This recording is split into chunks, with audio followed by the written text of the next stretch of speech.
The stagecoach lurched to a stop in front of a weathered building with peeling paint, and Margaret Owens pressed her gloved hand against the window, watching dust settle around the wheels like a funeral shroud over her former life. It was July 1882, and Oatman, Arizona stretched before her in shades of brown and gold, a collection of sun-bleached structures huddled against the unforgiving desert landscape. She had expected desolation. She had expected to hate every moment of what came next. What she had not expected was the man who stepped forward to help her from the coach, his calloused hand surprisingly gentle as it closed around hers. Vincent Vale stood nearly 6 feet tall, with dark hair that curled slightly at his collar and eyes the color of summer storms. He wore dusty denim trousers, a faded blue shirt with the sleeves rolled to his elbows, and a worn leather vest that had seen better days. His face was tanned from years under the relentless sun, but when he smiled at her, something shifted in Margaret's chest. "Welcome to Oatman, miss," he said, his voice a low rumble that somehow cut through the noise of the street. "I am Vincent Vale. Your husband arranged for me to collect you and bring you to the house." Margaret's stomach twisted. Her husband. Charles Brennan, a man 30 years her senior whom she had married 3 months ago in Boston after her father's debts had crushed any hope of a different future. Charles had traveled west immediately after their wedding, promising to send for her once he had established himself. His letters had been sparse and cold, describing a harsh land and harder work. He had warned her not to expect comfort or happiness, only survival. She was 22 years old, and she felt ancient. "Thank you," she managed, stepping down onto the dusty street. Her traveling dress was already covered in a fine layer of grit, and sweat dampened her collar despite the shade of her bonnet. The heat pressed against her like a physical weight. Vincent carried her trunk to a wagon with an ease that suggested the heavy luggage weighed nothing. She noticed the way his shoulders moved beneath his shirt, the economical grace of someone accustomed to physical labor. When he turned back to help her into the wagon seat, she caught a glimpse of something unexpected in his expression. Kindness, perhaps, or pity. "It is a short ride," he said, settling beside her and taking up the reins. "About 20 minutes outside town. Mr. Brennan has a claim up in the hills. Small operation, but it produces." "A mine?" Margaret asked, though she already knew the answer. Charles had mentioned gold in his letters, though he had been vague about the details. "Yes, miss. Nothing fancy, but honest work." Vincent clicked his tongue and the horses started forward at an easy pace. "How was your journey?" It was polite conversation, the kind strangers made to fill silence, but Margaret found herself answering honestly. "Long, uncomfortable. I left Boston 6 weeks ago." She paused, then added quietly, "I am not certain I belong here." Vincent glanced at her, and she saw understanding in those gray eyes. The desert has a way of surprising people. It is harsh, yes, but there is beauty here too, if you know where to look. They rode in silence for a while, the wagon creaking along the rutted road that led away from town. Margaret studied the landscape, trying to find the beauty Vincent mentioned. The saguaro cacti stood like sentinels against the pale sky, their arms raised in permanent supplication. Rocky hills rose in the distance, striped with layers of rust and amber. Everything looked dry and hostile, so different from the green abundance of her childhood home. "Tell me about yourself, Mr. Vale," she said finally, needing a distraction from her own thoughts. "Have you lived in Oatman long?" "About 5 years now," he replied. "I came out from Texas after my parents passed. Worked various ranches and claims, saved enough to buy a small piece of land. I run cattle mostly, though not many. The desert is not kind to grazing. Yet you stay." He smiled, and it transformed his face. "I stay. There is something about this place. The freedom, maybe, or the quiet. Back in Texas, everything felt crowded, even the sky. Here, a man can breathe. Margaret wanted to ask if women could breathe here too, but she kept the question to herself. Instead, she asked, "How do you know my husband?" "He hired me occasionally for work at the mine when he needs an extra hand." "Good man, Mr. Brennan. Fair with wages." Vincent's tone was careful, neutral, and Margaret wondered what he was not saying. They turned off the main road onto a narrow track that climbed into the hills. The vegetation grew sparser, and the heat seemed to intensify despite the slight elevation gain. Margaret felt her dress sticking to her back, her mouth dry despite the water she had drunk at the last stage stop. "Almost there," Vincent said, perhaps noticing her discomfort. The house appeared suddenly around a bend, and Margaret's heart sank. It was small, hardly more than a cabin, with a sloping roof and walls that looked like they might not survive a strong wind. A rickety porch sagged across the front, and the single window she could see was covered with oiled paper rather than glass. Beside the house stood a larger structure, presumably the mine entrance, and a ramshackle shed that might have been a stable. "Mr. Brennan is likely down in the mine," Vincent said, bringing the wagon to a stop. "I can help you get settled, then fetch him for you." Margaret climbed down before he could assist her, needing to feel her legs beneath her, needing to prove she could manage this. The ground was hard, packed dirt scattered with rocks. No garden, no trees, nothing green anywhere. Just dust and stone and the merciless sun. Vincent carried her trunk onto the porch, and Margaret followed with her smaller bag. The door was unlocked. He pushed it open, and she stepped inside to what would be her home. The interior was dim and stifling. One room served as everything: kitchen, dining area, and living space, with a curtain in the corner that presumably hid the sleeping area. A cast iron stove stood against one wall, a rough wooden table with 2 chairs occupied the center, and shelves held a sparse collection of dishes and supplies. Everything was covered in dust.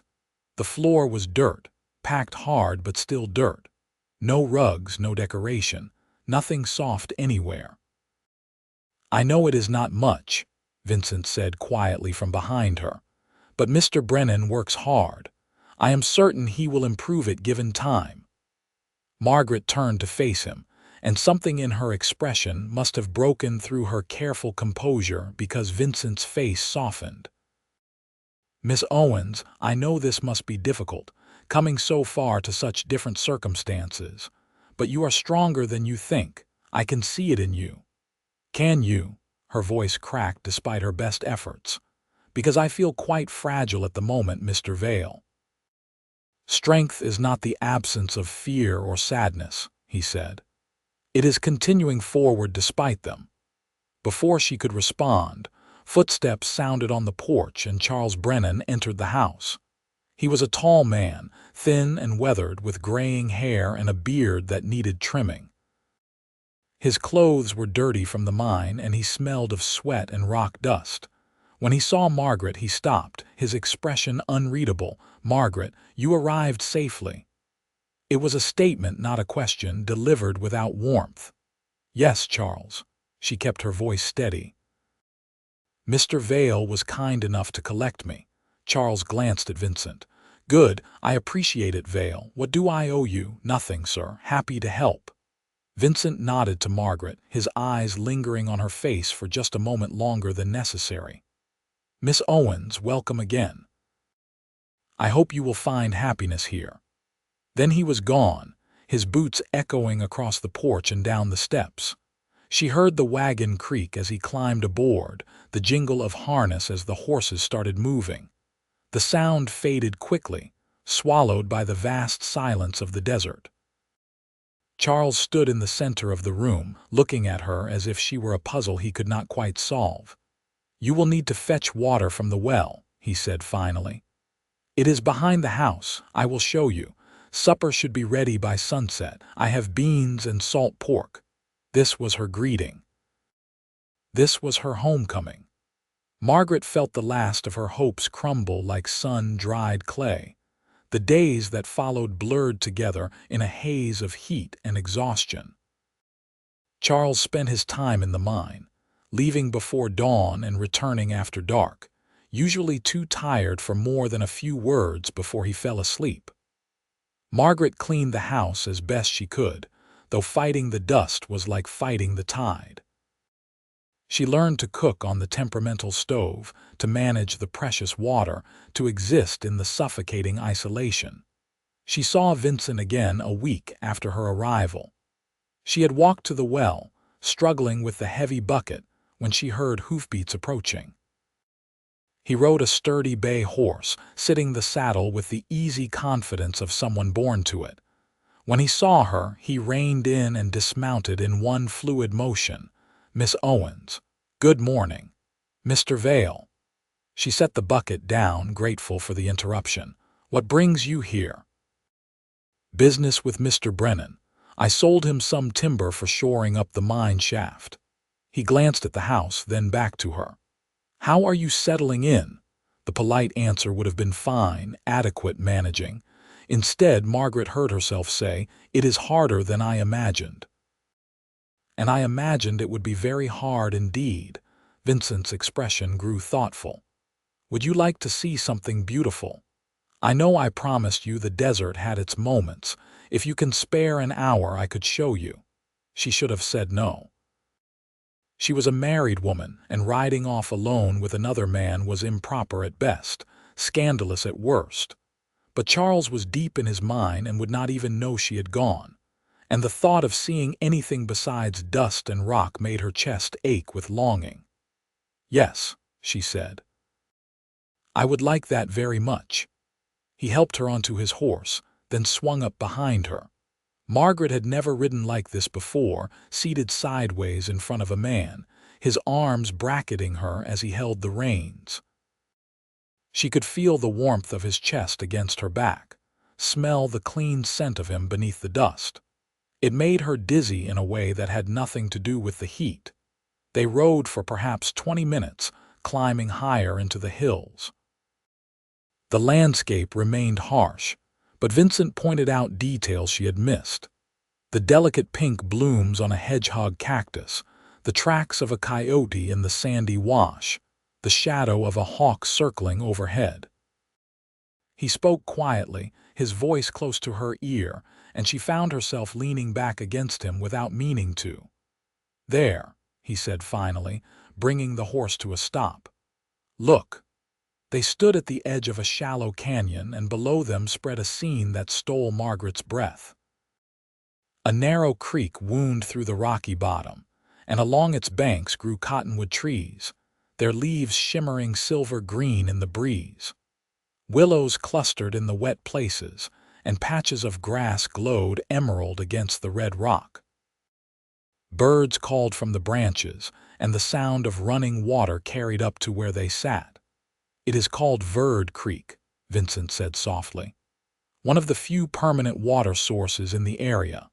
After the summer rains, it swells quite impressively, but even now in the dry season, it keeps running. Life persists here, Miss Owens. It finds a way." Margaret felt tears prick her eyes. "It is beautiful. Thank you for showing me. You needed to know that not everything here is harsh, that there are places of softness, even in the desert." She turned her head to look at him and found his face very close to hers. For a moment, neither of them moved. Then Vincent cleared his throat and shifted slightly, creating more distance. "We should head back," he said. "I do not want to compromise your reputation." The irony of the statement made Margaret want to laugh. What reputation did she have here? She was the mail-order wife of a reclusive miner, living in a shack in the middle of nowhere. But she simply nodded, and they rode back in silence that felt heavier than before. Charles was emerging from the mine when they arrived. He watched Vincent help Margaret dismount, his face expressionless. "Vale, you get that timber situation sorted, Yes, sir. It is stacked near the mine entrance. Should be enough to reinforce the new shaft. Good. Charles looked at Margaret. Where were you? Mr. Vale was kind enough to show me the creek, she said, lifting her chin. I needed to see something green. For a moment she thought Charles might object, then he just shrugged. Do not wander too far. This country is dangerous for those who do not know it. That night, lying on the thin mattress with Charles snoring beside her, Margaret stared at the darkness and thought about Vincent's arms around her on the horse, the gentleness in his voice when he spoke of the desert finding a way. She thought about the creek with its improbable trees, about life persisting in impossible places. She thought about softness in a hard land, and what that might mean for her own survival. The following weeks established a strange pattern. Vincent found reasons to visit the claim regularly, always with legitimate business for Charles, but always taking a few moments to speak with Margaret. Sometimes he brought her small gifts, a basket of eggs from his chickens, a handful of wildflowers he had found blooming after a brief rain, a book he thought she might enjoy. Charles never commented on these offerings, though Margaret saw him watching sometimes, his expression unreadable. Vincent began teaching her about the desert, pointing out which plants were edible, which could provide water in an emergency, how to read the sky for coming weather. He showed her how to ride properly, lending her a gentle mare from his small herd, and they took longer excursions into the surrounding hills. Always chaperoned by the vast emptiness, always technically innocent, but Margaret felt the bond growing between them like those cottonwoods at the creek, roots reaching deep into scarce water. One evening in late August, a rare storm rolled across the desert. Margaret stood on the porch watching lightning fracture the purple sky, feeling the temperature drop and the first fat raindrops strike the dusty ground. The smell of wet earth rose sharp and green, and she breathed it in like wine. Margaret. Charles spoke from the doorway behind her. We should talk. She turned, surprised. Charles rarely initiated conversation. He gestured to the two chairs on the porch, and they sat as the rain began in earnest, drumming on the roof and running in rivulets off the edge. I know I have not been the husband you deserved, he said without preamble. I married you for practical reasons. Your father's debt gave me leverage in some business dealings back east, and I needed a wife to help manage the house. It was a transaction, nothing more. Margaret stared at him. She had known this, of course, but hearing it stated so baldly still stung. I am dying, Charles continued, his voice matter of fact. Cancer, the doctor in Prescott told me, in my stomach. I have maybe 6 months, possibly less. The words hung in the humid air. Margaret felt shock wash through her, followed quickly by a confusing tangle of emotions. Sympathy, certainly. Relief, which made her feel guilty. Uncertainty about what came next. I am sorry, she said finally. That must be frightening. I am not afraid of death. I have lived a long life, not always a good one, but adequate. He looked at her directly. I am telling you because you should know what is coming. This claim, the house, my savings, they will all go to you. It is not much, but it is yours. You will be a widow before your 23rd birthday, Margaret, free to make your own choices for once. Charles, I do not know what to say. Say nothing. Just know that I see how you look at Vale and how he looks at you. I am not a fool, and I am not so cruel as to deny you a chance at something real. But while I am still your husband, I expect you to honor those vows. After I am gone, you do as you wish. He stood and walked back into the house, leaving Margaret alone on the porch with the rain and her churning thoughts. She sat there for a long time, watching the storm transform the desert, making the dust run like rivers and the rocks shine like jewels. She did not tell Vincent about Charles's illness. It felt like a betrayal, though of whom she was not certain. but Vincent seemed to sense a change in her, a new fragility beneath her strengthening exterior.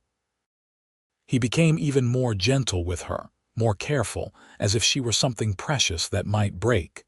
In September, Margaret's riding had improved enough that Vincent suggested a longer trip. There is a ranch about 3 hours north. They are having a gathering, sort of a party. Dancing, food, socializing. Would you like to go? Mr. Brennan as well, of course. Charles declined, as Margaret knew he would. His health was deteriorating noticeably now, though he continued working the mine with grim determination. You go, he told her. Vale will keep you safe. So Margaret found herself dressed in her best remaining gown, a deep blue cotton that was hopelessly impractical for the desert but made her feel almost pretty again.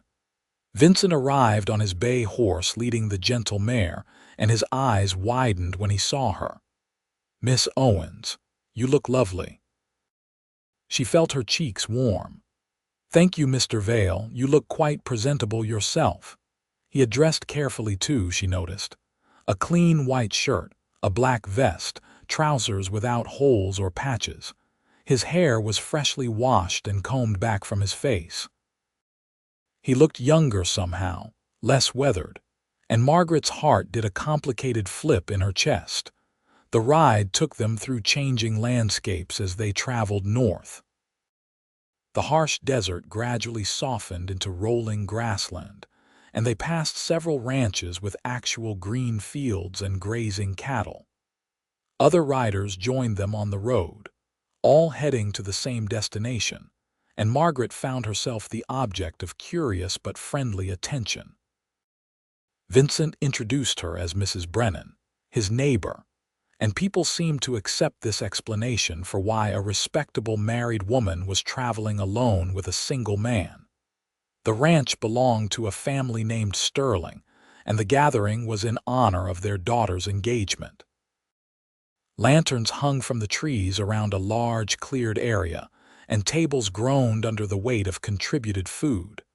A small group of musicians had set up in one corner, and already couples were dancing to a lively fiddle tune. I have not danced in years, Margaret said, watching them with longing. Would you like to? Vincent offered his hand. I am not very skilled, but I can manage the basics. She should have refused. She was married, and this was already more than she should allow, but she placed her hand in his and let him lead her to the dancers. His arm came around her waist, and they moved into the rhythm of the music. He had undersold his abilities. Vincent was a fine dancer, confident and sure-footed, guiding her through the steps with the same natural grace he brought to everything. Margaret laughed as they spun, feeling lighter than she had in months. The other dancers swirled around them, but she was only aware of Vincent, of his hand warm against her back, of his eyes never leaving her face. They danced 3 dances in a row before taking a break, breathless and smiling. Someone pressed glasses of lemonade into their hands, and they found a quiet spot under a cottonwood tree to rest. Thank you for bringing me, Margaret said. I needed this more than I realized. You deserve joy, Margaret. He used her first name for the first time, and the intimacy of it made her shiver despite the warm evening. You deserve so much more than you have been given, Vincent. His name felt strange and wonderful in her mouth. I need to tell you something. Charles is ill, seriously ill. He has only a few months left. Vincent's expression shifted through several emotions, surprise, sadness, and something that might have been hope before he shuddered it away. I am sorry. That must be very difficult for you both. He told me about it weeks ago, but I did not know how to speak of it. It feels wrong to be happy when someone is dying, yet I cannot help but feel relief at the thought of being free. Does that make me terrible? It makes you human. Vincent set his glass down and took her hand, his thumb brushing across her knuckles. You are caught in an impossible situation, Margaret, but you have handled it with more grace and strength than anyone could expect. Charles is a good man in his way, but he never should have married you. The fault is not yours. When he is gone, I will have the claim and some money. I will be able to make my own decisions." She looked up at him, her heart pounding. "I wanted you to know that." Understanding dawned in Vincent's eyes. "Margaret, are you saying what I think you are saying?" "I am saying that I have come to care for you very deeply. I am saying that when I am free to do so, I would like to explore where that caring might lead." The words rushed out of her, bold and terrifying. "I am saying that you have given me softness when I expected only hardship, and reasons to hope when I thought I would only regret. I am saying that I believe I am falling in love with you, Vincent Vale, and I needed you to know." For a moment, he just stared at her. Then he lifted her hand to his lips and kissed her knuckles with exquisite tenderness. "I fell in love with you the moment you stepped off that stagecoach, looking so brave and so frightened at once. Every day since has only deepened that feeling. When you are free, Margaret Owens, I will court you properly. I will marry you if you will have me. I will spend every remaining day of my life making certain you never regret this harsh land or the choices that brought you here."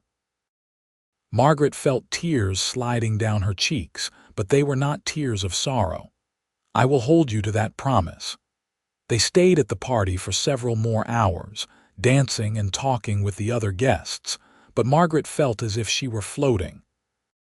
She had declared her feelings and been met with love in return. The future, which had seemed so bleak just months ago, now glowed with possibility. The ride home happened in darkness, with a massive moon lighting their path. Vincent rode close beside her, and they talked about everything and nothing. Margaret told him about her childhood in Boston, her father's slow decline into debt and despair. Her fear when she realized marriage to Charles was her only option. Vincent shared stories of his youth in Texas, the ranch his parents had struggled to maintain, the freedom he had found in the open spaces of the West. "I want to show you my land," he said as they neared her claim. "My house is not much bigger than yours right now, but I have plans to expand it. And the location is better, near water and decent grazing. You could have a garden there, Margaret, real trees and flowers, not just desert scrub." "I would like that very much." They stopped in front of her dark house. Charles would be asleep inside, or perhaps already lost to the pain that plagued him more each day. Vincent dismounted and helped Margaret down, his hands lingering on her waist. "I should not do this," he said quietly, "but I am going to anyway." He leaned in slowly, giving her time to pull away. She did not. His lips met hers in a kiss so gentle it made her ache, a promise of tenderness and passion both. It lasted only seconds, but Margaret felt it in every part of her body. "Soon," Vincent whispered against her mouth. "When you are free, we will have all the time in the world." Then he was back on his horse, riding away into the moonlit desert, and Margaret stood on her sagging porch with her fingers pressed to her lips, tasting the future. Charles died on a cold morning in early November. Margaret woke to find him still and peaceful beside her, finally free of the pain that had consumed his last weeks. She felt sadness for the waste of it all, for the life he might have lived differently, but she could not summon the deep grief of a true widow. She had been his wife in name only, and death was a mercy for them both. The funeral was small. Vincent stood beside her at the simple ceremony, along with a handful of miners and townspeople who had known Charles. The preacher from Oatman spoke words about dust and redemption, and they buried him in a small cemetery overlooking the desert he had chosen as his home. After the mourners had departed, Vincent walked Margaret back to the house. "What will you do now?" he asked. "I will sell the claim, I think. I have no desire to run a gold mine, and I understand there are several men interested in purchasing it. With that money and Charles's savings, I should be comfortable enough." She looked at him. "Then I suppose I will need to consider my other options. I have a proposal." Vincent's voice was serious, but his eyes held warmth. "Give yourself a few months to grieve properly and settle Charles's affairs. I will wait, however long it takes. When you are ready, truly ready, let me know. I will court you the right way, Margaret. In public, with chaperones if that makes you more comfortable. I want everyone to know that you are choosing me freely, not simply trading one difficult situation for another." Margaret loved him even more for understanding. "Thank you. Yes, I would like that. I need time to be just myself for a while, to remember who Margaret Owens is without being someone's obligation or burden. You have never been a burden." He lifted her hand and kissed it one more time. "Take all the time you need. I am not going anywhere." The winter passed slowly. Margaret sold the claim to a mining company for a fair price, surprising herself with her business acumen during negotiations. She moved into a small house in Oatman proper, close enough to town for company but private enough for peace. She made friends among the shopkeepers and other women, joined the church auxiliary, and gradually built a life that was entirely her own. Vincent kept his word. He visited Oatman regularly, always finding reasons to stop by her house. They took walks together with others present, attended community gatherings, and conducted their growing romance under the watchful but approving eyes of the town. People who had initially been suspicious of their connection during her marriage now smiled to see the widow Owens and the Cowboy Vale together. In late February, Vincent invited Margaret to finally visit his ranch. She rode out on a Sunday afternoon, this time with no impropriety to cloud the occasion. His land spread across a gentle valley with actual grass growing in patches, fed by a spring that bubbled up near a cluster of cottonwoods. The house was modest but solid, built of adobe and wood with a real glass window and a porch that did not sag. "It needs work," Vincent said, watching her examine everything. "But the bones are good. There is room to add on to make it bigger when needed. The spring provides plenty of water for a garden, and I have been clearing a space for one near the house. The cattle are doing well enough that I can afford to hire help soon, which would give me more time for other things." "Other things?" Margaret asked, though she knew what he meant. "A family." "A wife, children someday if we are blessed." He took her hand. "Margaret, I have waited as long as I can. I am not a wealthy man and I never will be, but I love you with everything I am. I will work every day to make you happy, to give you the life you deserve. Will you marry me?" She had known this question was coming. She had prepared her answer months ago. But actually hearing the words made her cry again, happy tears this time, uncomplicated by anything but joy. "Yes, Vincent Vale, I will marry you. I will build a life with you in this impossible, beautiful desert. I will plant gardens and raise cattle and wake up every morning grateful that a stagecoach brought me here to find you." He kissed her then, properly this time, without hesitation or guilt. His arms came around her, strong and sure, and Margaret felt herself finally, truly home. They married in April of 1883, almost exactly 1 year after Margaret had arrived in Oatman. The ceremony took place in the small church, with half the town in attendance. Margaret wore a new dress of cream-colored linen, and Vincent wore his best suit with a wildflower boutonniere. When the preacher pronounced them man and wife, the congregation erupted in applause. The reception happened at Vincent's ranch, their ranch now, with tables set up under the cottonwoods and music provided by the same fiddle player from the Sterling party.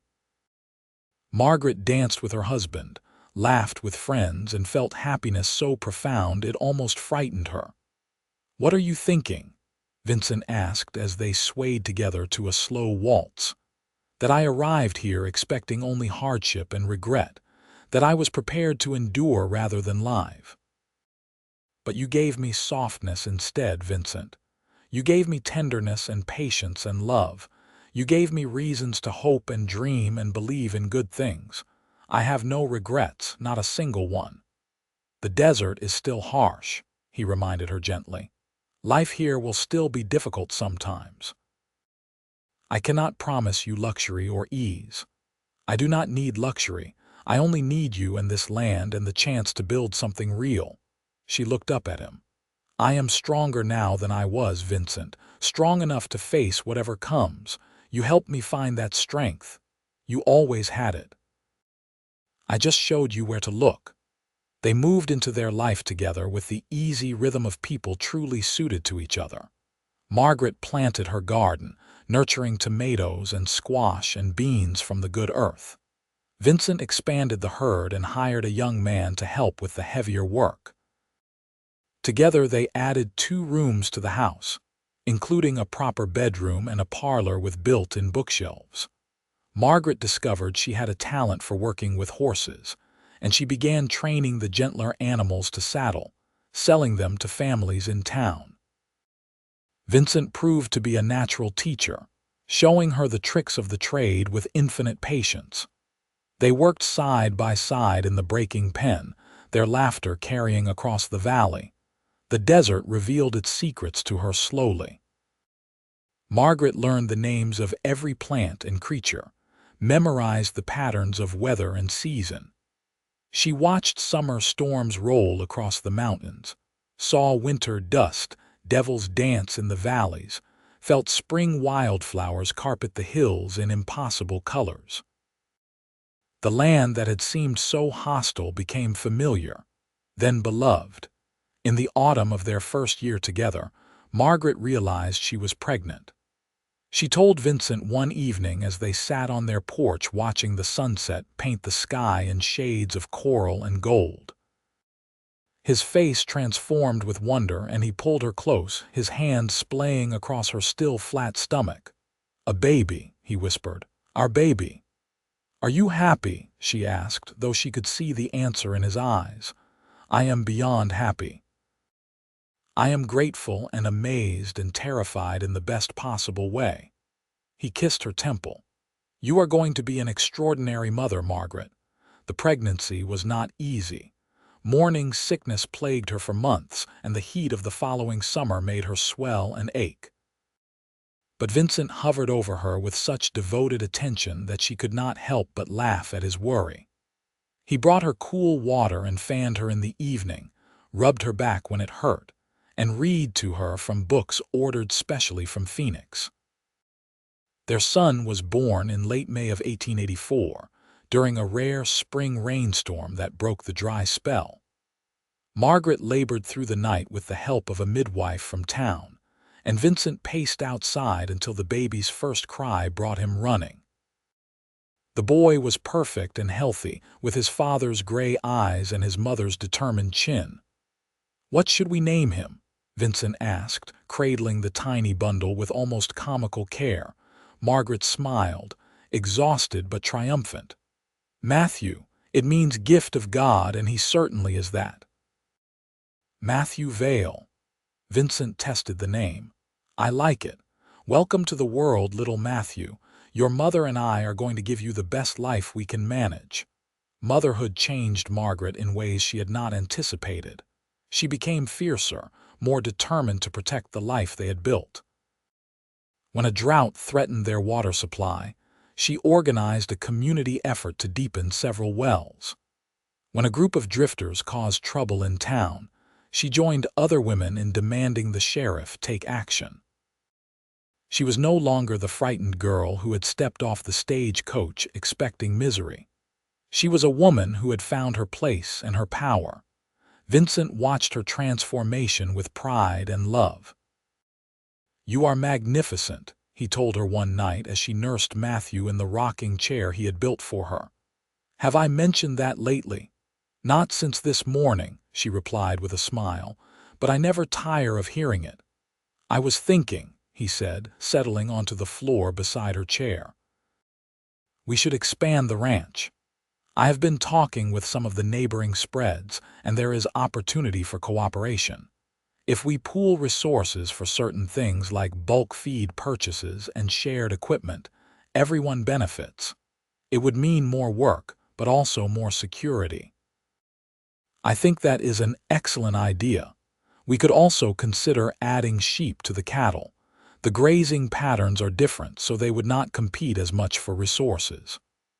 Margaret had been reading agricultural journals, educating herself on every aspect of their operation.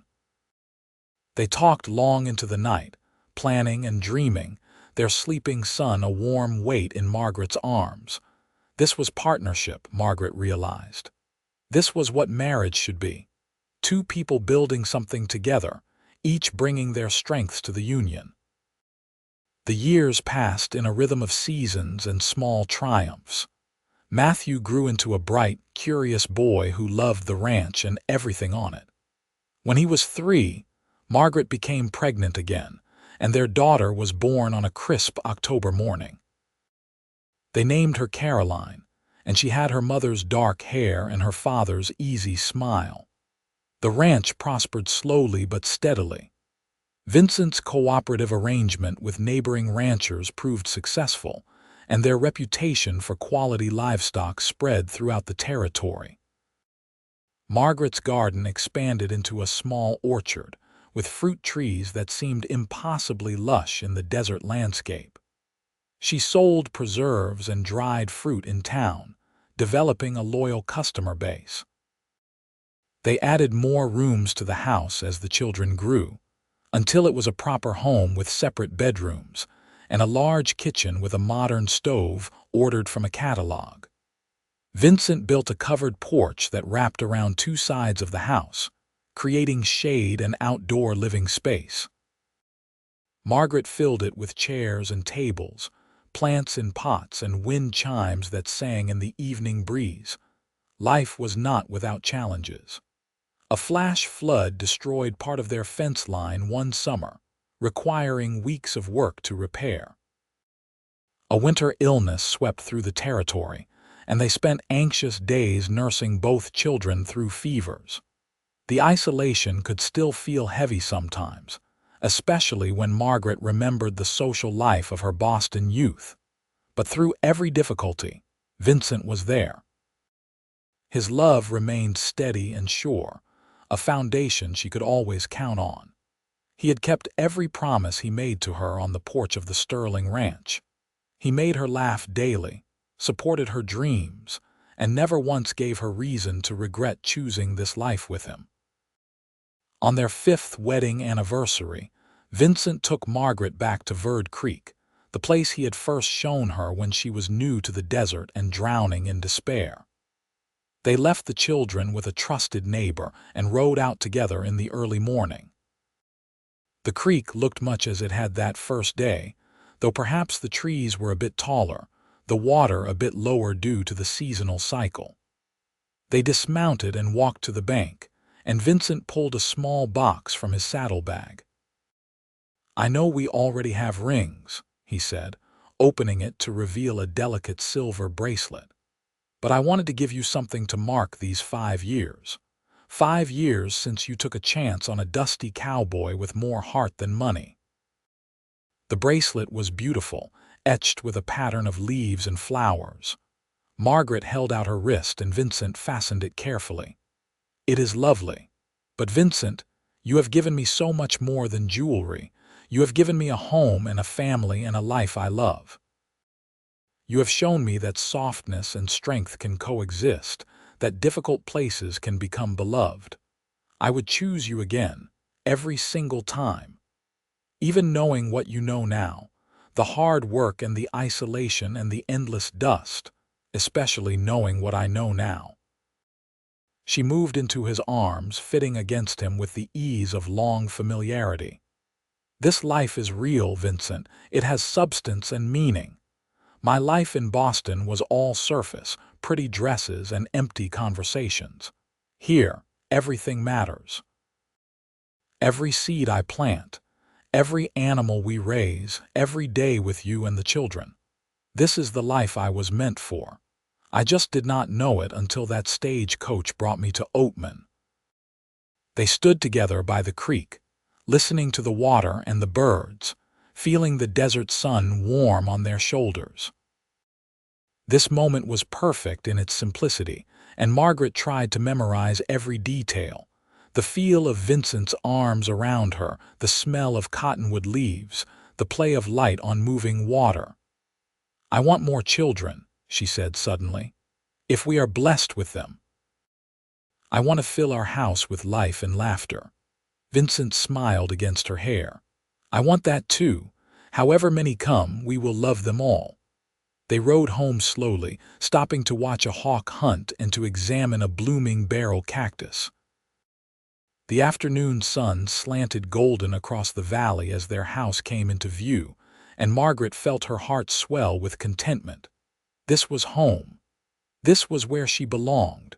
Their third child arrived in the summer of 1887, another boy they named Thomas. He was followed by twin daughters in 1889, Emily and Sarah, who caused twice the chaos and twice the joy. The house rang with children's voices, and Margaret could not imagine wanting anything different. Vincent hired more help as the ranch grew, and he became known throughout the territory as a fair employer and skilled stockman. Men sought him out for advice on breeding and land management. Margaret's orchard produced abundant fruit, and she began experimenting with different preservation methods, developing recipes that became locally famous. They were invited to serve on various committees in Oatman, and both took their civic responsibilities seriously. Vincent helped establish a school district, ensuring that children in the outlying areas had access to education. Margaret led fundraising efforts for a proper church building to replace the cramped original structure. They became pillars of their community, respected and liked. On quiet evenings after the children were in bed, Margaret and Vincent would sit on their porch and talk about everything and nothing. Sometimes they discussed practical matters, which fields to rotate, what supplies to order, how to handle a problem with an employee. Other times they shared stories from their day or simply sat in comfortable silence, watching the stars emerge in the darkening sky. "Do you remember the first time we met?" Margaret asked one such evening. "When you helped me down from the stagecoach. I remember thinking you were the most beautiful thing I had ever seen, even exhausted and dust-covered from travel. And I remember thinking that Charles Brennan was the luckiest and most foolish man alive, to have won you but not appreciate what he had. I was so frightened that day. I was certain my life was over in any meaningful sense. I had resigned myself to mere survival." She reached for his hand. "Then you showed me Verde Creek, and something shifted. You gave me hope when I thought there was none to be had. You did the real work yourself, Margaret. You chose to see the beauty instead of just the harshness. You chose to build something instead of just enduring. I was merely the fortunate man who got to witness your transformation." "No," she squeezed his fingers. "You were the catalyst. Your kindness, your gentleness, your respect for me as a person and not just a possession. You saw me, Vincent, really saw me when I was invisible to everyone else. That made all the difference." A coyote called in the distance and another answered. The children's breathing drifted through the open windows, soft and peaceful. The smell of Margaret's jasmine vine, planted against the porch railing, perfumed the air. It was an ordinary evening in an ordinary life, and it was everything. As the years accumulated, their children grew and changed. Matthew developed a love for horses like his mother, working alongside her in the training corrals. Caroline showed an aptitude for figures and began helping her father with the ranch accounts.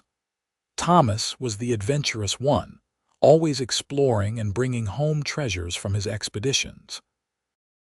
The twins were inseparable, their own language and jokes, double trouble but double love.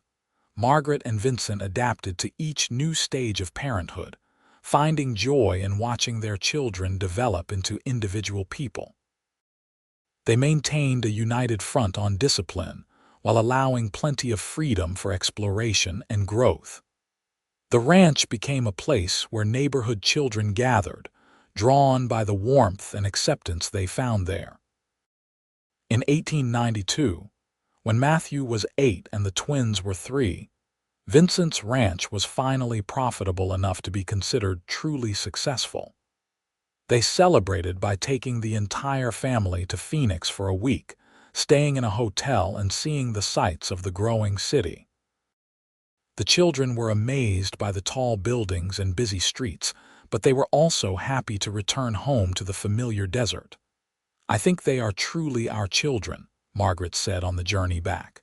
"They already love this land the way we do. Why would they not? This is all they have known."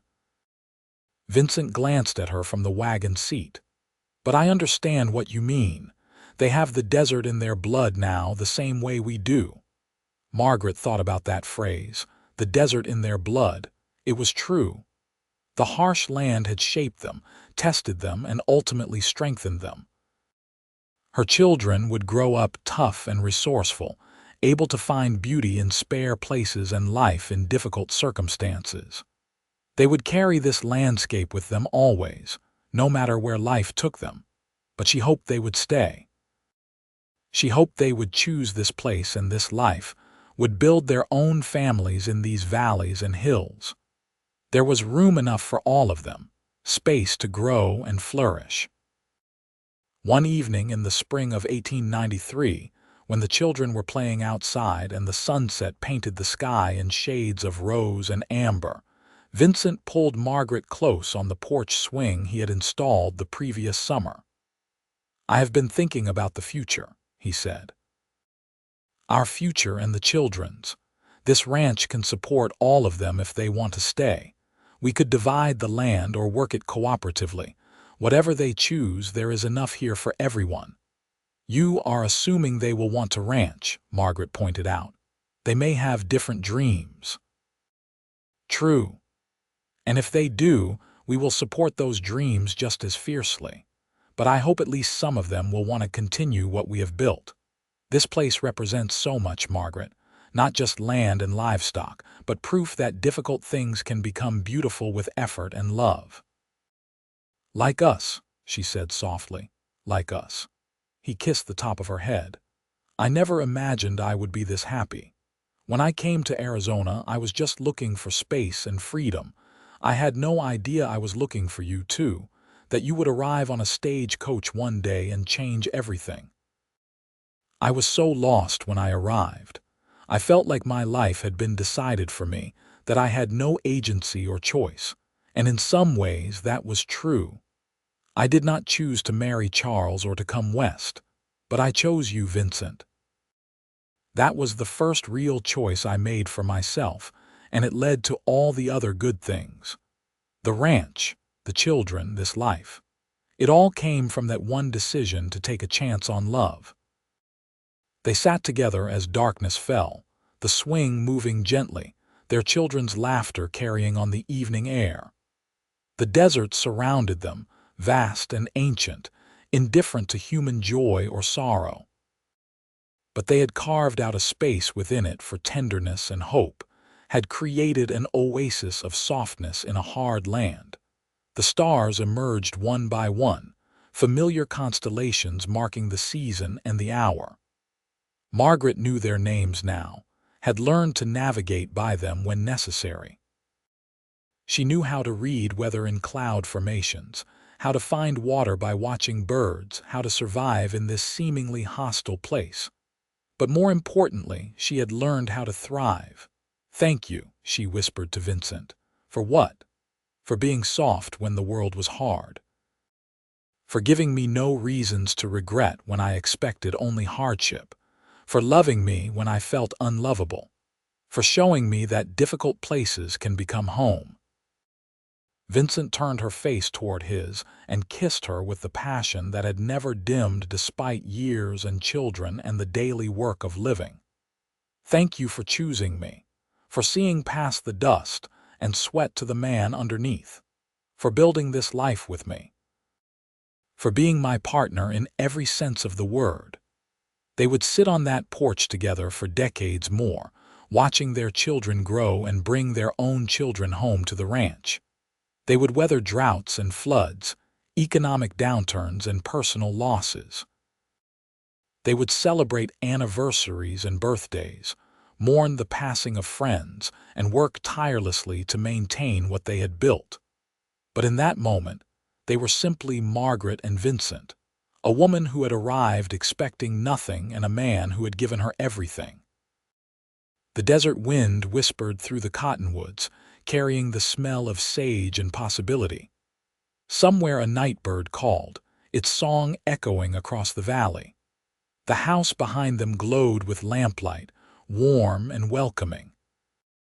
As the years continued to unfold, the Vale family became synonymous with success and stability in the Oatman area. Matthew married at 23, bringing home a schoolteacher from Prescott who fell in love with both him and the ranch. They built a house on the eastern portion of the property, near a spring that Matthew had helped his father develop. Caroline surprised everyone by moving to Phoenix to study business, but she returned regularly and eventually convinced her parents to let her open a trading post in Oatman, where she could apply her education to practical purposes. Thomas became a scout and guide, using his intimate knowledge of the desert to help travelers and occasionally assist the territorial authorities in tracking outlaws.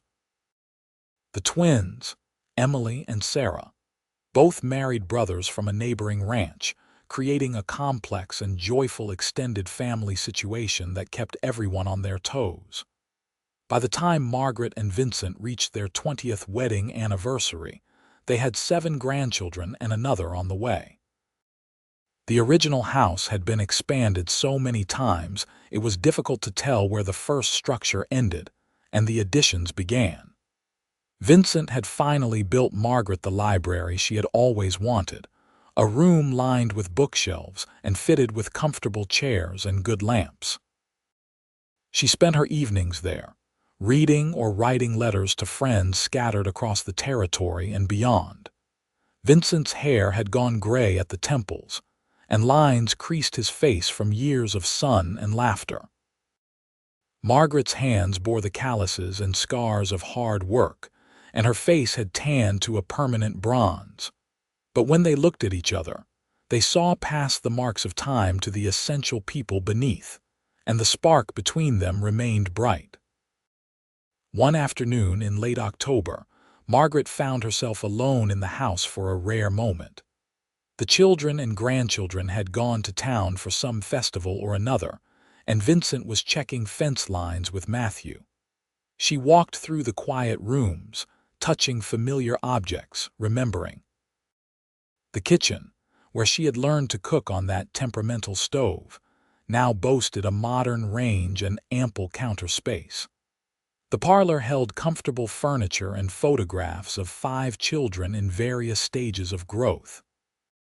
The bedroom she shared with Vincent was simple but beautiful, with a quilt she had sewn herself and curtains that filtered the harsh afternoon light into something gentle. She stepped out onto the porch, that favorite place, and looked across the valley. The orchard was mature now, the trees heavy with late-season fruit. The corrals held healthy horses and cattle.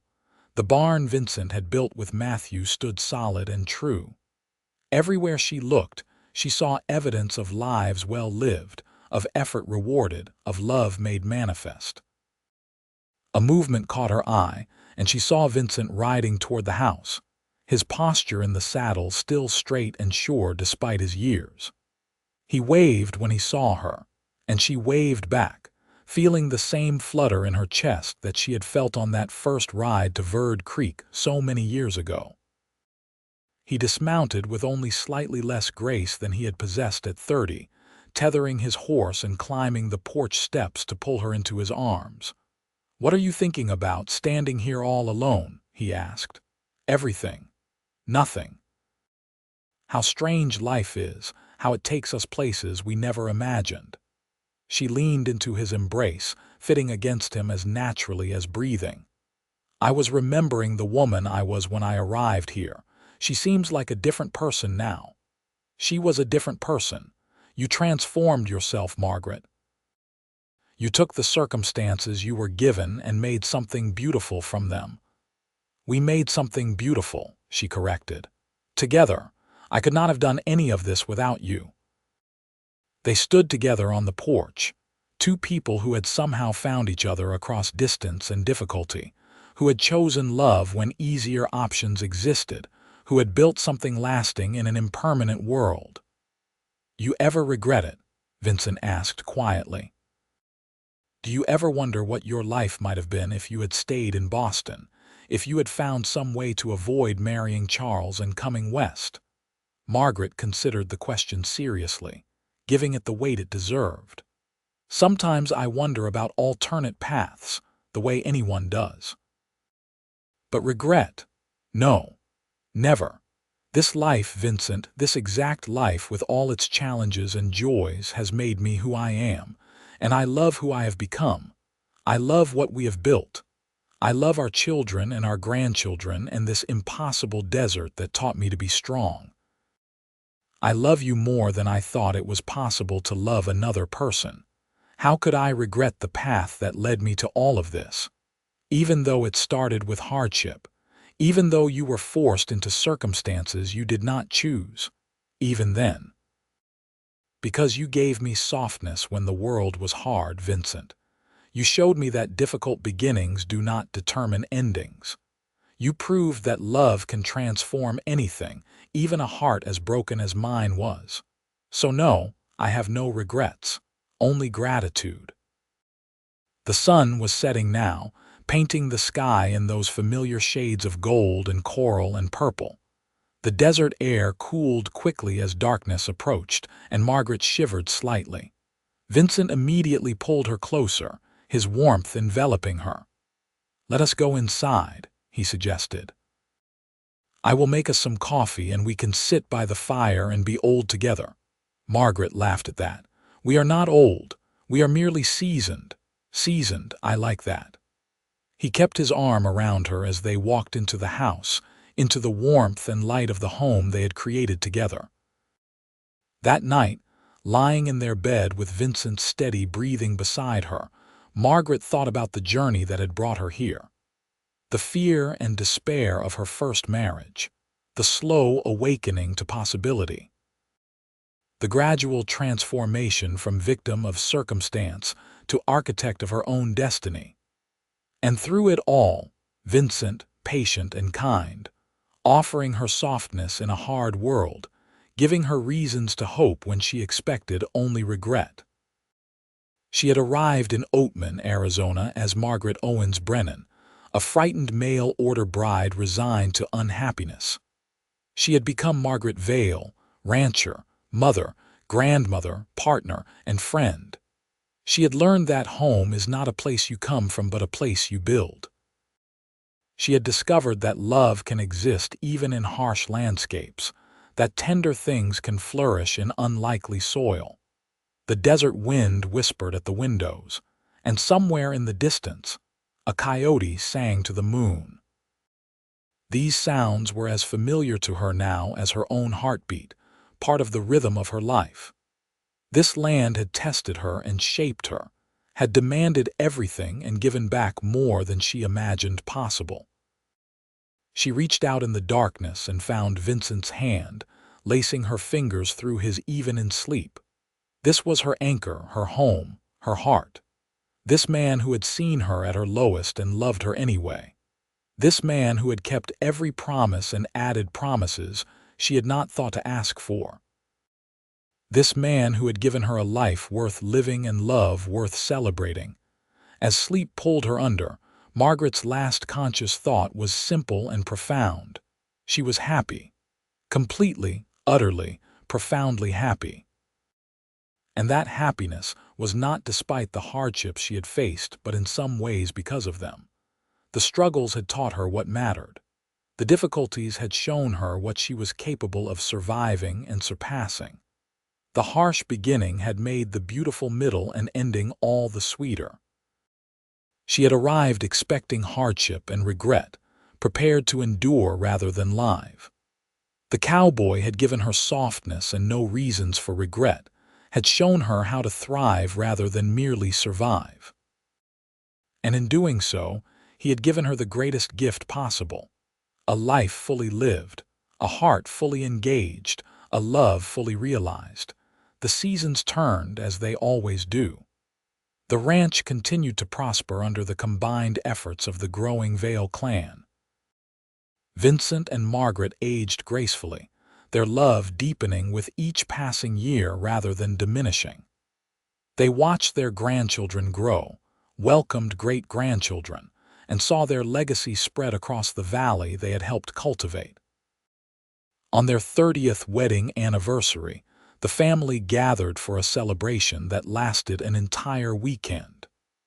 Children and grandchildren arrived from across the territory, and the house that Vincent and Margaret had built rang with voices and laughter. Tables groaned under the weight of contributed food. Music drifted across the valley. Stories were told and retold, growing slightly taller with each iteration. Vincent stood to make a toast, his voice still strong despite his years. "To my wife, Margaret, who took a chance on an ordinary cowboy and made him extraordinary, who transformed a harsh landscape into a home, who gave me children and grandchildren beyond counting, and love beyond measuring. You are the greatest adventure of my life, and I would do it all again in a heartbeat." Margaret rose beside him, tears streaming down her weathered face. "To my husband, Vincent, who showed me that beginnings do not determine endings, who gave me softness when I expected only hardship, who proved that love can bloom even in the desert. You saved me, Vincent Vale, in every way a person can be saved, and I will love you until my last breath and beyond." The family erupted in cheers and applause, but Margaret and Vincent only had eyes for each other. 30 years had passed since they married, but the connection between them remained as vital and necessary as water in the desert. They had built something that would outlast them, something that mattered. Their children and grandchildren would carry their legacy forward, would remember the lessons about perseverance and love and finding beauty in difficult places. That night, after the last guest had departed and the house was quiet again, Margaret and Vincent walked out to Verde Creek one final time. The moon was full, lighting their path through the familiar landscape. The creek still ran, though lower now due to years of drought. The cottonwoods still provided shade and shelter. The place remained a sanctuary, a reminder of transformation and hope.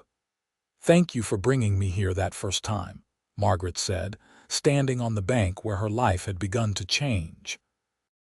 "Thank you for showing me that difficult places can be beautiful." "Thank you for seeing the beauty," Vincent replied, "for choosing to hope instead of despair, for choosing me." They stood together by the water, two people who had somehow found each other against all odds, who had chosen love when easier options existed, who had built a life that mattered. The desert surrounded them, vast and ancient and indifferent. But within its harsh embrace, they had created an oasis of tenderness, had proved that softness could exist alongside strength, that hope could flourish even in unlikely soil. As they walked back to their home under the desert stars, Margaret realized that this was the truest definition of success: to arrive somewhere expecting nothing and to leave having gained everything. She had come to Arizona as a young woman resigned to misery, and she would eventually leave it as an old woman filled with joy. The journey between those 2 points had been the greatest gift of her life. And it had all begun with a cowboy who offered her his hand and his heart, who showed her gentleness when the world was harsh, who gave her no reasons for regret when she expected only hardship. Vincent Vale had saved her, but in doing so, he had also freed her to save herself, to become the person she was always meant to be. Years later, when they were both ancient and their bodies had slowed but their minds remained sharp, they would still sit on that porch in the evenings. Their great-grandchildren would play in the yard, their voices carrying on the desert wind. The ranch would still prosper under the care of the next generations. The love between Vincent and Margaret would still burn bright, a beacon for all who knew them. And when people asked Margaret about her life, about how she had come to Arizona and built such a beautiful legacy, she would smile and say, "I arrived expecting hardship and regret. But a good man showed me something different. He gave me softness when the world was hard. He gave me reasons to hope when I expected only despair. He gave me love when I thought I was unworthy of it. And together, we built this life, this family, this home. I have no regrets, not one, only gratitude for the journey that brought me here." Vincent would reach for her hand then, their fingers intertwining with the ease of long habit, and they would sit together watching the sunset paint the desert in shades of gold and rose. Two people who had found each other across distance and difficulty. Two people who had chosen love. Two people who had proved that happy endings were possible, even for stories that began in darkness. This was their legacy. Not just the ranch or the family, but the proof that transformation was possible, that love could conquer circumstances, that softness and strength could coexist. They had taken a harsh landscape and made it bloom. They had taken a difficult beginning and turned it into a beautiful ending. They had taken two broken people and made them whole. And every evening, as the sun set over the Arizona desert, their love story continued, a testament to the power of choosing hope over despair, connection over isolation, and love over everything else. Margaret had arrived expecting hardship and regret, but Vincent had given her softness and no reasons for regret. And in doing so, he had given her the greatest gift possible, a life worth living and a love worth celebrating. Their story would be told for generations, passed down through children and grandchildren and great-grandchildren. It would become part of the family mythology, a reminder that difficult beginnings do not determine endings, that love can exist in unlikely places, that transformation is always possible for those brave enough to reach for it. But for Margaret and Vincent, sitting on their porch in the gathering darkness, surrounded by the evidence of their shared life, the story was simpler. It was just love. Love that had begun with a gentle hand helping a frightened woman from a stagecoach.